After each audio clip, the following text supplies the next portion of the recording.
are the voyages of the starship Enterprise. Its 5-year mission: to explore strange new worlds, to seek out new life and new civilization, to boldly go where no man has gone before.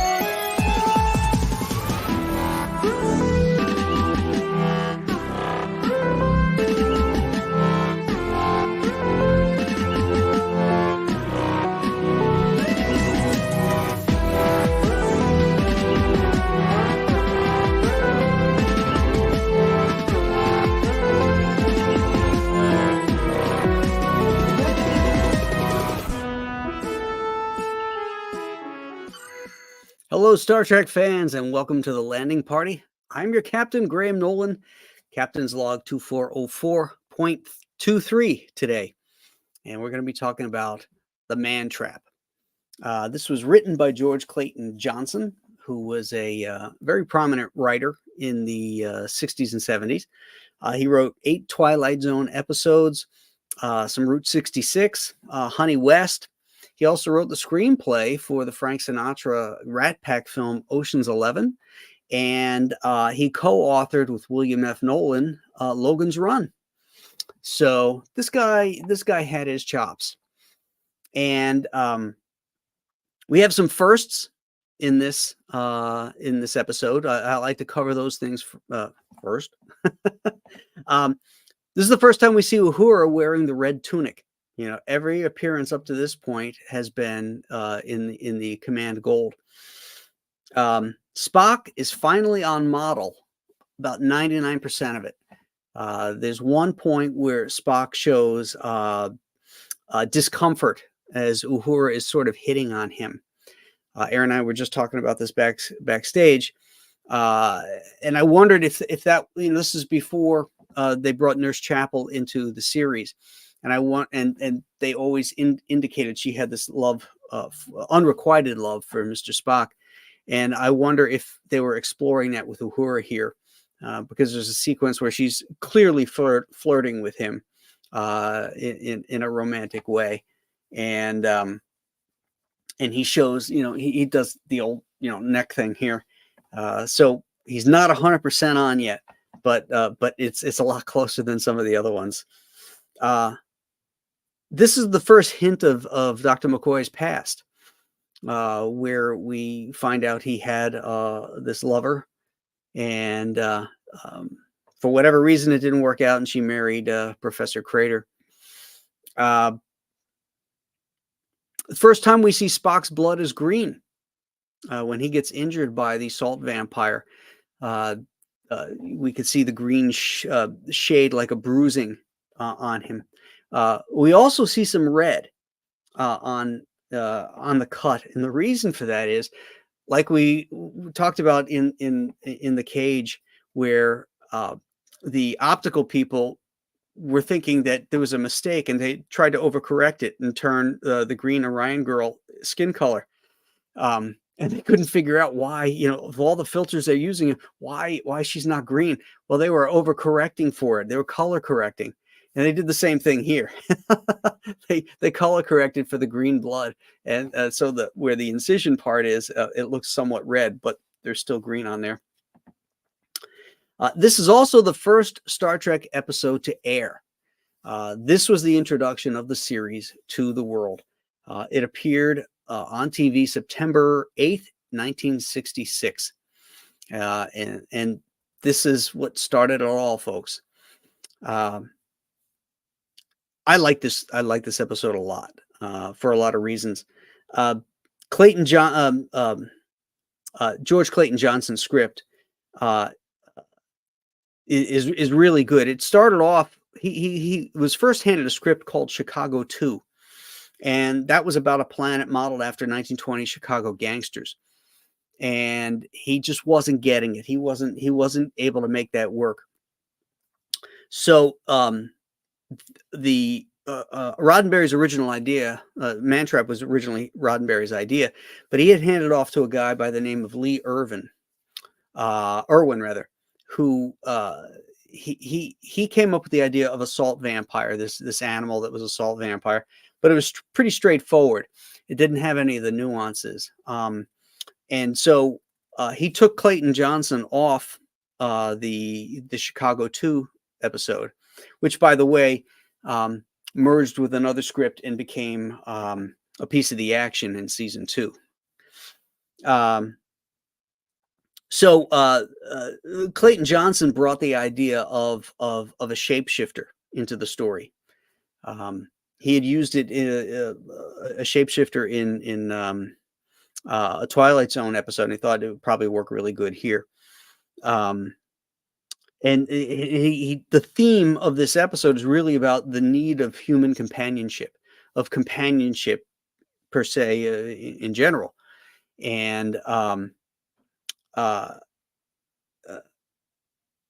there's a lot of changes that happened from the original script to the film script, and one of them, as we talked about earlier, is Roddenberry was a control freak, and he liked to get his hands in on everything, on all the scripts, and particularly early on here, because all these writers, all they knew about Star Trek was from watching the first pilot. None of this stuff had really aired yet when they were working on the scripts, so they had to basically work with what they had. And so Roddenberry would have to go in and change things and bring characters back onto model. He had a good sense of storytelling too. I always felt that, he enhanced a lot of the scripts that he'd worked on, but there are instances where his heavy hand did not either do it justice or elevate it to make it better. It's just made it different. Some of the things that Roddenberry brought to this script were, well, first off, there's some clunky dialogue scenes that take place in Sulu Zoo where, maybe he's gone space happy, or what was the other one? May the bird of the galaxy bless you, or something like that.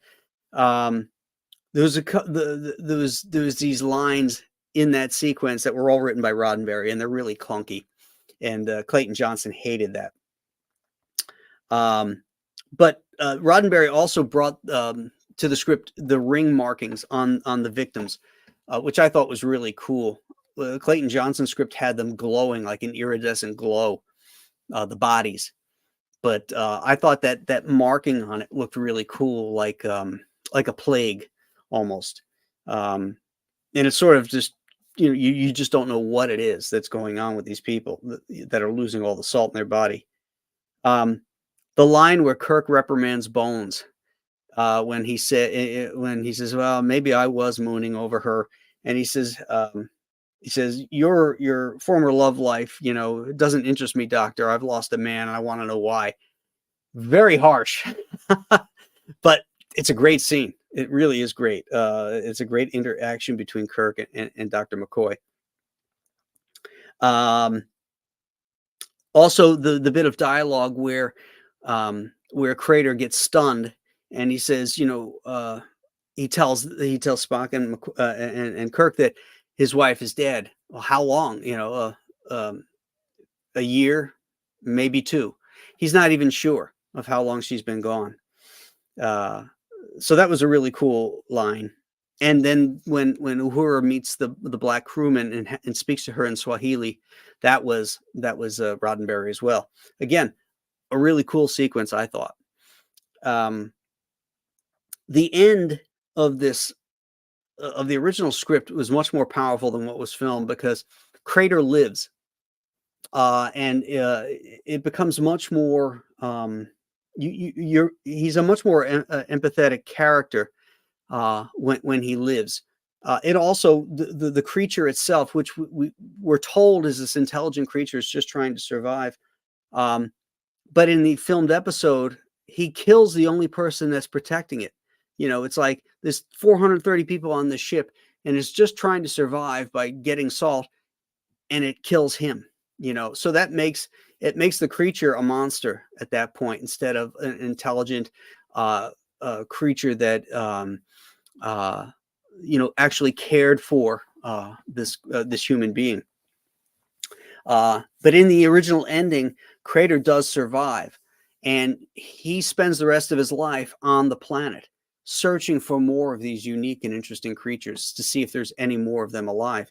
So when Kirk says at the very end, he's off thinking, and he says, I was just thinking about the buffalo, because there was that line where he's talking about, they once covered states, and then they were killed off.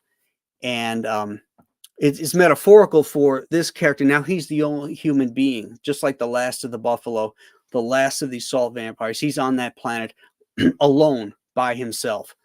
And I think it's much more emotional that way. And the line, which was original to the original script and wasn't changed, doesn't have the same impact without that ending. But so that's what we have here for the captain's log. Let's beam the rest of the crew in. We have Lieutenant Commander Salty Lopresti. Very salty. And the wonderful and beautiful Anna, that Star Wars girl. There she is. Hello. How you guys doing tonight? Good. Vampires. This was a good one. It's interesting that I didn't know that they had changed the ending, and it is very interesting that by the monster killing Crater, it did turn her into a monster and changed her whole opinion of the creature.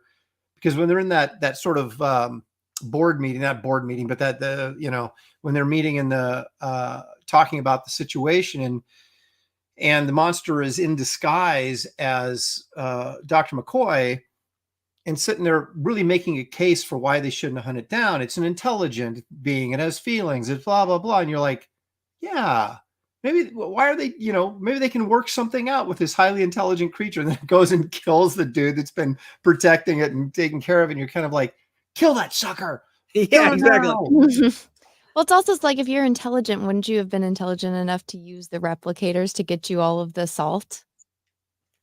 Or to tell all of these people that have access to salt, like, hey, I'm dying, I need salt. And they would just give it to them, Well, but I suppose, I don't know, well, that would get, there would be no plot. The dog is intelligent. But, at what level of intelligence are we talking about here? I mean, it's mimicking, and it's changing its shape and all that, but I mean, if it's intelligent enough to talk, I think that's true.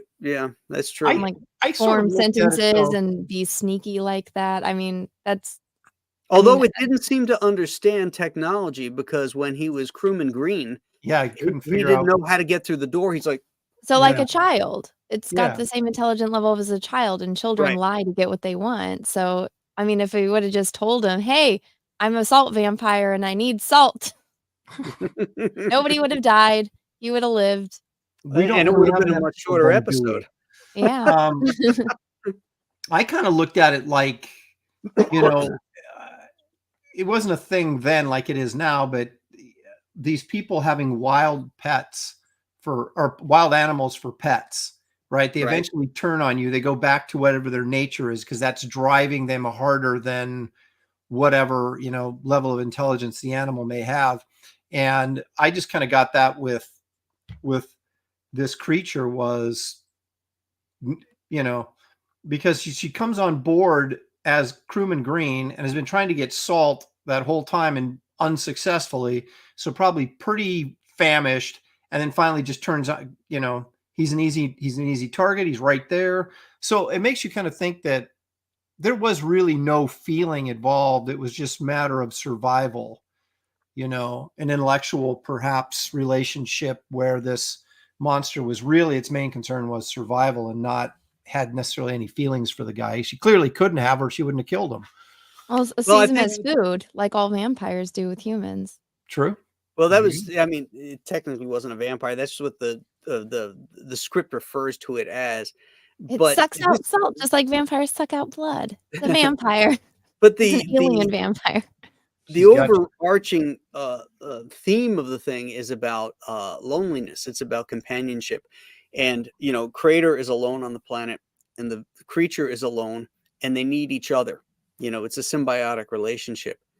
And that's what I think Clayton Johnson was trying to establish here. But then he goes awry by having this relationship, this symbiotic relationship, and having the creature end up turning on the other person in the relationship, when he could have very easily have made himself a security guard and gone over to where Crater was and said, "Hey, it's me." Although Crater says he could see it for what it is, and say, "Get me some salt," that type of thing, instead of going around killing people.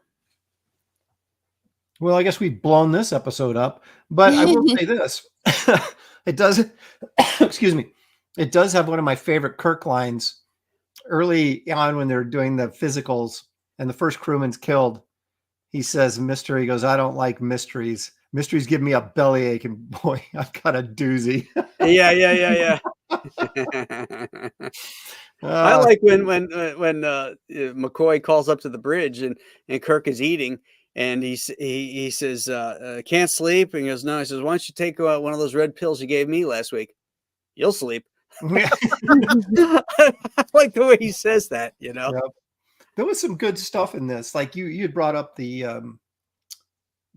conversation between Kirk and McCoy, when McCoy was saying about how, boy, she really did look like, the day I met her, and all that kind of stuff. And Kirk got mad at him. Oh yeah, he just lays into him.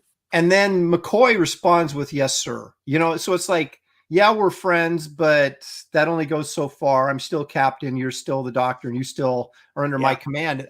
I love it when they have scenes like that in the episodes where Kirk, sometimes he'll lose it with Spock. Sometimes it's McCoy, where you still remember, hey, these guys aren't a bunch of buddies traveling through space. Right. This is a military organization, and he's the commander. And I like it when they remind us of those and have those moments, even if Kirk comes back later and goes, "Hey, I'm sorry, I bit your head off." But I like that little scene too, because he apologizes and then he gives him another dig when he says, "Are you ready for an apology?" He goes, oh no.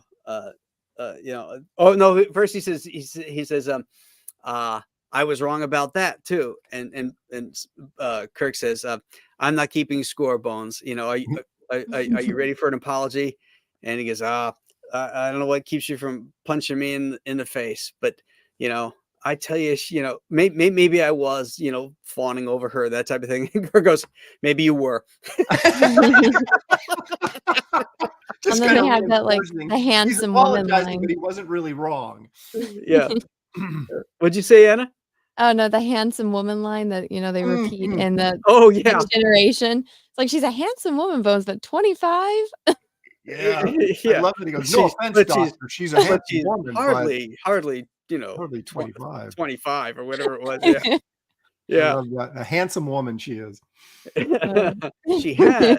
Didn't we have a discussion about that on Professionals or something at one point, about using that as a handsome woman? Is that a good thing, or is No? No, It's not. That means old.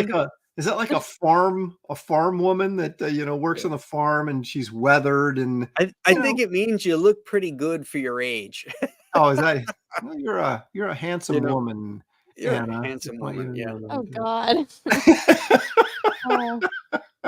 Well, Anna, that's your future. Someday you're young and beautiful, and then someday So I can be a salt you'll be a vampire. handsome woman someday. That's right. Oh, Someday God. you'll be a handsome woman. A little bit of gray in the hair. That's Dude, I right. already got gray. That's why I was blonde for so long. I'm Do you? actually getting it. I've had gray since I was 19, and it's not Are even you gray. It's just white. Are you kidding me? You might be You're like Steve Martin. what's that beautiful singer? God, I can't remember her name now. She sang country and rock.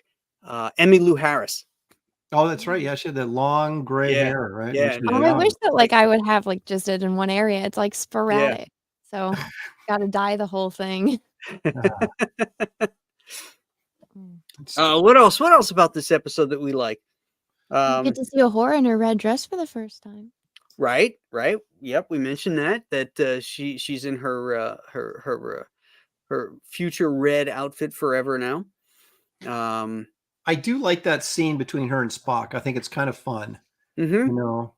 And it's funny, we talked about this before the show started, whether or not they were playing around with the idea that maybe Uhura might be interested in Spock, or if she was just messing with him. I think Right. she was just messing with him. That was kind of my impression, because she does it later on. There's other episodes where she still messes with him here and there, and but it's just seeing if she could make him uncomfortable, which she was able to do. Which then you pointed out, Graham, that he's still just a little bit off, character wise. He still was he had a little bit of emotion, Mhm. creep in there. But you know what's really cool is immediately following that scene is when the intercom goes off and says the landing party has beamed aboard. There's one casualty, and Spock says acknowledged. And Uhura, who hasn't even Yeah. got up to her station yet, turns around and says, "I don't believe it. Explain." You know, that person could be Captain Kirk, the closest thing you have to a friend. Mm. Her little southern accent comes out of it. A Yeah. friend. I love that. What do you say? The transporter room is well manned. If they need me, they'll call me. Blah blah blah. Yeah, there's nothing I can do about it. Whoever's dead is dead, basically, and it's Yeah. And so that's very Spock on. right. I feel But like you there's can- always one character per episode that's like picking at Spock to try to get him to crack. Every episode. Well, I think it's interesting too that there is sort of we are witnessing, even in these are a little bit out of order, these early episodes, but they're still obviously very early episodes, and you can kind of see that evolution of Spock where he starts to figure out that how he can. I mean, sometimes he's too cold, right? And then he starts to realize as the series goes on, he can't be that cold all the time. He starts to He learns how to deal with humans. yeah, exactly. And it's like he's still obviously, whether this is by just because they didn't really understand the character or they had planned it, it works either way because he's just really, really cold. And then they may have said script writing wise, you can't have him that cold. He's not sympathetic enough. Or they may have said, let's have him grow because he is half human, right? So he should still be dealing with that. And so I thought that was interesting that it kind of comes across that way. Like he's early on in his stages of dealing with humans and, still has room to grow with his public relations skills. Sister to begging for $5 super chat. Interesting how Captain Kirk's battle against an alien vagina monster foreshadows his arc through the rest of the series. That's Russell Hall, by the way. Oh, is it? Okay. He's starting to give himself. Was he got all these different accounts? No, he just changes his name once a week. Oh. You can tell one of his characters always has a mustache. Oh, okay. And he always asks maybe an you were appropriate like question. Professor Crater, Anna, and that you could see the creature in its true form. Oh, you can tell when it's Russell Hall sending a super chat after you've dealt with him for a few years. Hello, Russell. You are Professor Crater. As long as I don't die. Yeah. Well, no, you're the Professor Crater in the original script. That's right. There You you get to spend the rest of your life alone on a planet. Alone on a planet looking for That another- actually sounds pretty nice. Sounds like a dog. Yeah. Now, here's an interesting thing. What was the purpose of the creature revealing itself to McCoy at the very end, just before she was going to kill Kirk? Why didn't she keep the persona of his girlfriend to keep him confused? Why did she reveal herself as a monster? Unless she can't feed, she has to drop the facade to actually do the deed.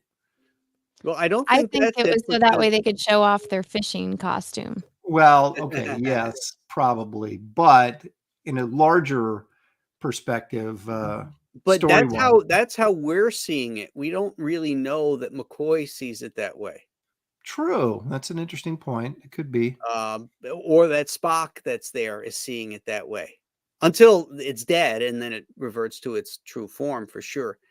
But That's true because he shoots her and it's like, God forgive me or whatever. And then she reverts back to, what was the character's name? Nancy. Nancy. Yeah. He reverts back to Nancy and she's like, Leonard, Leonard. and then blasts her again, and then she turns back into the monster. So that's a good Right. point. That could have been just the audience POV. Right. And And and so- now when she reverts back to Nancy, now we're seeing it through Bones' eyes. Right. And that way, like Anna said, they can show off their costume. Which is and just justify fishing it. gear. Yeah, exactly. The Well, ghillie a suit. net and Mhm. but which is kind of cool because everything on the planet had degraded to nothing. All the ruins, everything was in ruin, and this was the last of the species. So its clothing was shit, and it's just hanging on by its nails. It's interesting because one of the other themes here is that this is the last of its kind. They talk about the buffalo and this last of this creature, and But the it buffalo reminded made a me of the comeback. Horta. Oh yeah. The Horta was the last of its kind too, and yet they didn't kill that. And the Horta killed a lot more people than the Salt Vampire. Well, that's because the Horta had babies, so it's sympathetic. This one didn't have a baby. Can't kill a mother, is that it? Well, I think the Horta was being attacked by the humans. So And a bunch of its babies had already gotten killed, so it was just defending Right. its nest. That's Yeah. true. Whereas this salt vampire was, instead of just saying, "Hey, I'm a salt vampire alien, give me salt," it's like, "I'm gonna go murder everyone." But it's a good point you bring up, because you wonder did they look at the Salt Sucker episode and go, maybe we could have handled this a little better, and then they fixed how maybe they wanted to do it, or how they thought it would play better in the Horta episode, or Yeah. Well, I think Probably you not guys are related. both right in that it's a different context.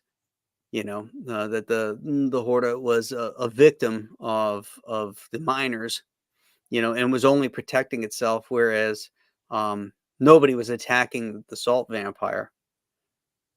I think And it's it's one of those also- things like once a predator, always a predator. Yeah. Like Mhm. you can't tame a shark. Yeah, exactly.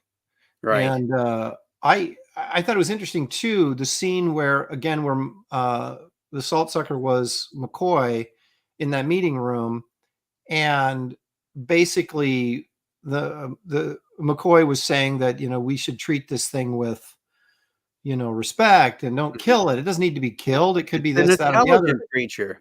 Yeah, and Spock says an interesting observation, Dr. McCoy. And yet he didn't defend the creature like he did in the Horta, where it was like, this is the last of its kind. If we can capture it, and we've seen that before with Spock. Whenever they get down to the last of its kind or something, Spock's like, do we have to destroy it? Can't we? And then Kirk's always the one, yes, but Until Kirk tells him it's standing right in front of me. Shoot it, Captain! Shoot it! Don't take the risk. that's It right. doesn't seem to be threatening. So all of a sudden now Kirk is like, I'm not going to shoot, and Spock's like, kill it, kill it. But I guess in the Salt Sucker, so Spock was suspicious that McCoy was actually the Salt Sucker, and that's why he answered like that, rather than agreeing with him that maybe they should try to capture this creature rather than destroy the last of its kind. Just interesting observation. Yeah, Anna's got a good point where I think that it could have obtained salt without killing, and then it would have built more goodwill up that way. People tend to get angry when your friends get killed. Just a little bit. Well, if it had been Deep Space Nine, it would have just opened up like a little salt counter on the space station, and everybody had been friendly with it, There you go. because there's never any drama in Next Gen. Well, looks who's Sorry, back. Anna. Sisters of Bacon for $5. The slaying of the Salt Vampire symbolizes the male fear of the female genitalia and my the God. need of the patriarchy to destroy what is feminine and powerful. Well, when I Hmm. decipher that, I'll have a roaring comeback. Yeah. Yeah. But thank you. Russell. It was, it is kind of funny. You saw this sort of sexist behavior going on in this, and it It's just kind of, it's a reference to so the little icon thing that Russell has, it's from Warhammer 40K, and all the whammon are mad because there's not really many whammon in Warhammer 40K. So the big controversy right now is that this one race or warriors in Warhammer 40K that's always been only men, now all of a sudden has women in it. So it's all of the feminazis are screaming about patriarchy. So Nice. that is the deciphering of that super chat. Oh, okay. Too deep for me. You Is that a gangsters. game? Yes, Warhammer 40K Is that is thing a game that you're talking about? yeah, so you can like paint the little minifigures and you play the game, and there's a lot, mostly people like it because of all the lore. So Anna, you're like the gamesters of Trixcallion. I know too many things. I'm being controlled by 3 little brains. Yeah. You must play the game. You must gamble. You must wager. How are you at poker? I'm terrible at poker. Or Yeah. do you have any quattros? Do you have any quattros? I don't. If I think only. 30 quattros on Because the I new want game. to take them from you. Ah, Well, no, what I was going to say was that it's funny. You can see the sort of what would be considered, I hate to use the word misogynistic because I think that's misused, but chauvinistic maybe would be a better way. When the 2 guys are checking out, what's her face, when she comes out of the elevator with the food. I almost said, yeah, Yeoman. yeah. Yeoman Rand. Yeoman Rand, yeah.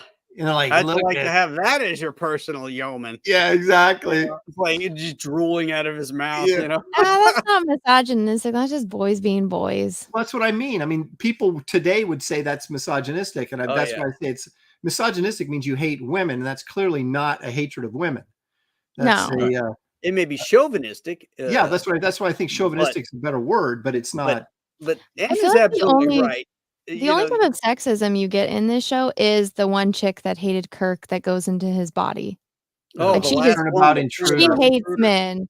Like, Yeah. that's the only time you really get any form of sexism in this show. But didn't she hate men because Kirk kind of misused Well, because she her? couldn't become a captain, and because yeah. Kirk was better than her. So she Yeah. hated men, all men, because of that. Yeah. So the only real sexism you get in Star Trek is from a whammon. Oh, it's gonna be good when we get to that episode. Yeah, just got 2 more seasons to go. Oh, save the best for last. Mhm. It's a horrible episode though, but it's it's a shame that it ended on that note. Yeah. And they didn't really getting back to our episode. I hate that episode so much. I didn't even want to talk about it. That Turnabout Intruder is so. Oh my gosh! Oh, I hate that. Well, episode. just wait. We're going to. Can't Yeah. wait. If I can There's ever other do ones that are worse, actually. Yeah, that isn't we'll get into. Lazarus coming up? Yeah, that one. Lazarus is not worse than Turnabout Intruder. Come on. I don't know. Lazarus is pretty Kirk bad. prancing around. Lazarus doesn't make sense. That story is a complete mess. Yeah, it is. And the High. children shall lead. Oh god. All right. No, Turnabout Intruder is still the worst. This is making the by Salt Vampire a look fraction. better and better. I love the Salt Vampire episode because of its historical aspect, that it was the introduction to Star Trek. NBC chose that. It was either that or Charlie X, because those are the only 2 that were ready to air when they got going. There's the other stuff was still in production, still having special effects done on them. And so those are the only 2 that were ready to go when they chose this one. And Charlie X is a great one too, but this one, it also had a monster in it, and that's Right. what NBC wanted. They wanted them to go to another planet. They wanted, to show the ship. They wanted a monster, and they wanted action. Well, And They got it. That fit the bill. Especially And when- especially when Spock was beating the crap out of Nancy. That was some serious action. oh yeah, yeah. And then she's Is that Nancy, Doctor? yeah. Could Nancy stand this? Yeah. Or this. Or this. I know he was doubling up too, man. Oh yeah, he was Doubling up. giving which doesn't make any sense. You're gonna really bust a hand doing that, but okay. Yeah. Stage fighting. Especially Vulcan. Maybe they hadn't really developed Spock's like super strength at that point, so he was doubling up, Well, yeah, they really hadn't established that he was stronger than a human being yet. It wasn't until the one with the seed pods. The spores. the Spores, spores. Other Yeah, side of paradise. this side of paradise. Yeah, that's when they first reveal that Spock is stronger than an average human. Well, he belongs in the circus right next to the dog-faced boy. What also they hadn't established yet was that if you notice, Crewman Green had a gold command jersey on, and the other guy that came down first with him had a blue communications tunic on instead of red security. So I don't know. Had they No red shirts established? yet. What's that, Anna? No red shirts yet. Yeah. Well, if you look even inside the ship, the one of the guys that was checking out Yeoman Rand ended up being a security guard. And there was that scene where, they're a red alert and they got the security teams dispensed. And that same guy is standing there with one of his security buddies. And then there's two other guys walked in down the hall and they say section whatever secure. Well, he's wearing a red shirt, but his buddy, the other security guy, is not wearing a red shirt. So they obviously had not established yet that red was the security color. So, Hmm. a little Yeah, bit but there. it's more than security because it's engineering, it's Right. communications. Right, but It's history. they had not Archaeology. made security that part of the engineering and Right. But Yes. you know what? In these early episodes, I like too is that they could afford to hire lots of extras, so you always see a lot of people in the hallways. Mhm. yes, When there's that's like true. alarms going off, and in this one was interesting because you could see people wearing every tunic they had on the rack. They were wearing tunics from the cage. They're wearing it from Where No Man Has Gone Before. They were wearing it from the Corbomite maneuver, where they had a slightly higher collar. I mean, they just how tall is that guy? We need somebody in that's this. 5'10". Okay, here you go. Put this on. Just need people in costumes. Well, they Yeah. also had a couple of guys in those what do you call them?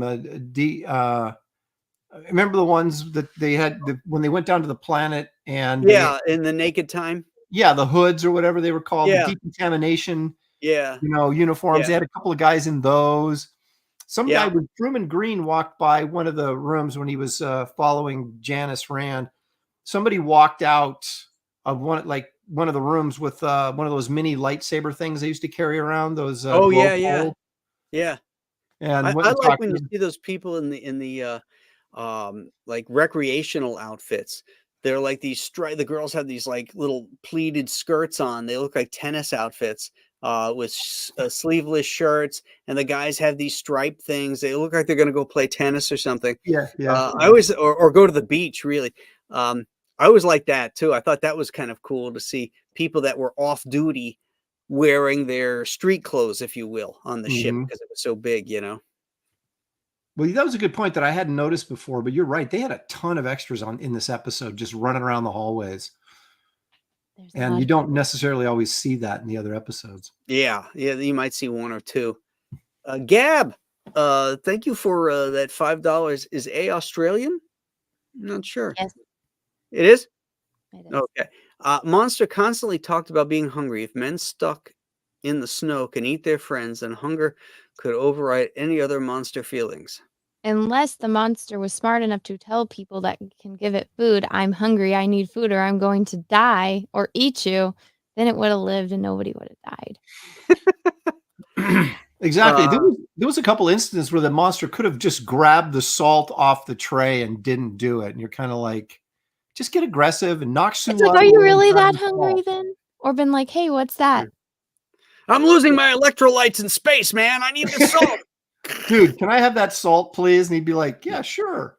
But Or no. gone Please to a pass the salt. replicator or gone to the kitchen. Well, didn't know how to use the replicator, didn't know where the kitchen was. So, So go into the room where all the food is and watch everyone and then get it. If you can copy a person and take on their persona for 10 minutes and fake it well enough to where they believe you, that I'm not taking any of these excuses for this vampire. I have no sympathy. It was dumb. it was. It made a few mistakes. It could have gotten its food. It's right. Didn't have to be a killer. Didn't have to get killed. Yeah. Could have been the last buffalo. Listen, if a little mouse could go through a maze to get the cheese. This salt vampire could have gotten the salt. But it was afraid she's of got the a hand point, puppet folks. flower. She's got a point. He was afraid of the hand puppet flower. That was like the Addams Family. That was the worst. Yeah. Why do that? I think it was Yeah. foreshadowing for the Tribbles and the Klingons. I guess. Yeah, they Roddenberry did not want that puppet thing, but he allowed Clayton Johnson to do it, but he said only one. You can only have one plant that moves. He didn't want a whole bunch of hands. Oh, that was pretty goofy. And that whole sequence in what was called Sulu Zoo was weird. The dialogue was wonky. It was tense with Green, how he was freaking out, and he was jonesing. But it was still a weird sequence, and I think a lot of that's Roddenberry. Were they trying to pass Sulu off as a botanist rather than a command person? No, I think that was one of his hobbies. Oh, I see. Yeah. I think they were trying to let you know right off the bat, this dude's a flower. He likes flowers and baking and dancing and prancing around. His quarters are very clean. Yeah, very clean and very stylish. And stylish, yeah. He likes fencing in shirtless. Yeah, exactly. I think they were sending us messages. Yeah, I think you're right. Just a little. They could have given it. Yeah, Richie Dupe says give it some salted peanuts. There's a lot of ways to get around that. I mean, there's pretty much salt. Hey, man, he could have a peanut allergy. Oh, that's right. That's true. That's true. They barely existed in the late 20th century, but by the 21st century, everybody's got a peanut allergy. Imagine what it's like. Well, imagine what it's like in the 23rd century. Yeah, they're allergic to everything. They've all been vaxxed so much that they're allergic to everything. Yeah.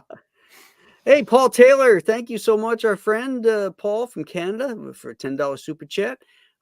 Forgot LP move this week.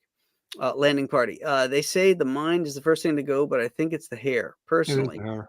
Salt Sucker is not my favorite episode, but still better than Space Hippies. Amen to that, sir. Going down to Eden, yeah, brother. Oh my it's God. Now. Well, crack my knuckles and jump for joy. I got a clean bill of health from Dr. McCoy. The fact that Aaron knows that bothers me. I watched them all. Even the that ones memorable. I have too, but I blank out certain things. Yeah. You got a catchy tune like that, man. How can you forget that? Well, he was the leader of the Good Old Boys in the Blues Brothers too. That's right. We're the good old boys. God damn it!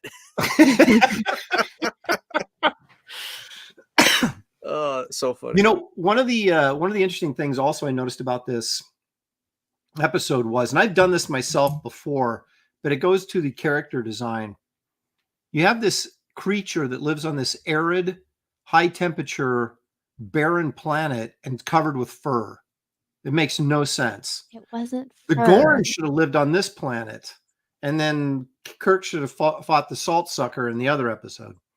Well, I've those mammothy things on Tatooine, with all the fur. Oh, that's true. Oh. It doesn't make any sense. I've actually done design work before. Like I did a creature book years ago, and I did this one that lived in the desert. And the gag was that he ate leftover sandwiches he found from tourists, but he was covered in hair. And I'm like, now I look back at it and go, he's in the middle of the desert. Why would he have hair? And then he had these huge fangs. It's like, if he eats sandwiches, why would he have fangs? So anyway, just Well, we eat sandwiches. Why do we have canines? yeah, but I mean, big long ones like this that you could like skewer. Well, with the fur on the bandas, I would argue the point with camels. Like camels are covered in fur. There's rats that live in the desert that are covered in fur. Right? I think it's more for protection, because if the fur is hollow, then it's not really there for insulation. And then it does get really cold at nights in the desert. Right. Well, okay, And the fur protects them from the sun. Okay, I feel better about it now. From burning. Okay, banthas And those animals, everybody's in the Those fangs are probably for protection more so than Like Right. start So eating. you're basically making all these excuses for my poor design. I And now that it am. works, I appreciate the help, Anna. Now You're I feel welcome. better about it now. It's me. I'm a problem solver. Yeah. Oh man. So next episode is The Naked Time. So we will be discussing The Oh, crazies. those suits that probably cost them a Yeah. pretty penny to make those suits. bunch of firsts in that episode as well. Yeah, and they brought in Riley, and Riley's a character I actually liked, and I wish they had kept him around. But the other guy I liked that didn't keep around? Who was the guy that said, "I'll bet credits to Navy beans we can, put a dent in it"? Oh, Lieutenant What's that guy's name? yeah, he was in the Trelane episode. Yeah, and he was also in Catspaw. Yeah. I What love was that his- guy.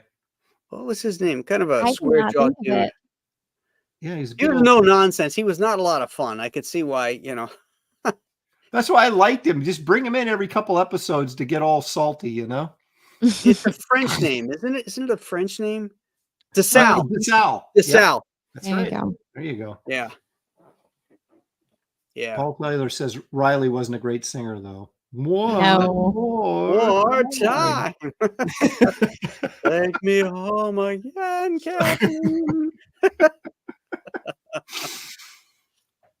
Oh, That's some man. good suspense in it, that episode, but we're getting ahead of ourselves. here. Yeah, we are. We are. These spoilers- That's next week. That's Yeah. next week. So Next back week off, is Aaron. The Naked Time Gang. We have to shut this one down a little early because Aaron and I got to get on the professionals at 8:00. It's on Dan Fraga's channel. Stuff being Mhm. popular. We had the It's special really time this week because I have family coming in tomorrow. But we'll be back to Wednesday at 8:00, our usual time next week. Hey, we didn't get off topic at all this episode. Very little. There was Very a little. lot to talk about with the Salt Sucker. There's a lot going on There there. is. Yeah. Oh, wait. Before we go, we got to rate it. Yes. Anna, go first. I'm not ready. I'm still thinking. Probably a 6. Ooh, man, you are brutal. I Is am. that your high? Is that your highest rating so far? No, I think I gave one of them a 7. What was the last one we watched? I don't know. I go back and play the tape. I think maybe Corbomite you gave a 7 too. No, you hated Corbomite. No, I No? didn't hate Corbinite. I hated what's his face. I wanted him to die, and I was mad that he didn't die. Oh well, yeah, everybody hated him. Yeah. Just a whiner. Who? Who's the guy that went on the ship with Baylock? Oh, Bailey? Bailey. Yes, yeah. Bailey. Oh, okay. It started a countdown. That's where you wanted Spock to give him the old, okay, Bailey, shut up. Yes. Actually make the Um, Vulcan death grip a real thing. Okay, I liked this episode because it was scary. And Mm-hmm. as a kid, hey, the more monsters, the better. I'm kind of that way as an adult too. I'm going to go, but it's still, there was just a couple of things were kind of problematic for me. I'm going to go 7.5, pushing an 8, but I'm not quite at an 8 Okay. because I got some better Solid. episodes coming up. I got to save that rating system here. Okay. Are you ready, Anna? I already did. She Oh, you said did? 6. Oh, you said said 6. six. That's right. I'm sorry. I'm going with an 8. Oh on my this. goodness. Yeah. I want to see Uh, what you guys rate as 10s and 9s. Well, I gave a 10 to Corbomite Maneuver Yeah. because that's one of my favorites. I got a couple 10s. I got 4 or 5 that I would rate as Yeah. There's another 10 coming up shortly. Mm-hmm.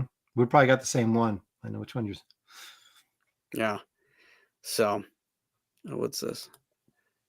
Hey, Graham, if you were on an episode, what color shirt would you have? Red, yellow, or blue? Oh, I always thought this. I was like, what color would artists wear? Because you have to have people that are designing, the layouts of the ship and everything. So what would that be? well, I'm engineering? assuming I'm the captain, so I'm going to wear gold. Oh, there you go.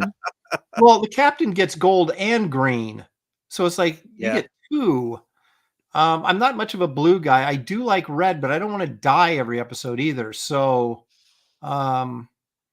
maybe I can be. Was it Mr. Cowell or Mr. Kyle that wore red? Kyle wore red. Cowell wore yellow. It was the same actor though. I don't remember a cowl. Yeah, Mr. Cowell. That was Kyle became, or Cowell's. Mr. Kyle started off as Mr. Cowell in one of the early episodes, and then he became Mr. Kyle, where he was recurring as Mr. Kyle. So All you right. watch. Well, It's coming up we here. will see about the It's coming veracity up. of that statement as it It's comes up. coming up. I know All my right. track. Cool. Yeah, because I do want to say, and Paul just put this up, Paul Taylor. I was just thinking this. Your agonizer, please. No, Mr. Spock. Yeah, it wasn't my fault. Due to your what do you say, negligence, Mr. Yeah. Kyle? No, Who- no, Mr. Spock, I swear. We got to get agonizers, man. Someone has to make do. agonizers. We need to get Yeah. some. Every time I watch Joe Biden, I feel like I got an agonizer on.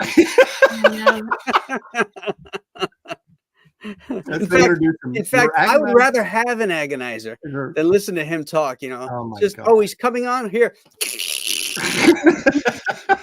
Wake me up when it's over. Yeah. Can I have another? Yeah. Oh, no. Thank you, sir. May I have another? Yeah. Oh man. All right, gang. Thanks so much for tuning in to this episode on our special Tuesday night stream. We will see you again next Wednesday as we discuss The Naked Time. Until then, we'll see you. Bye-bye.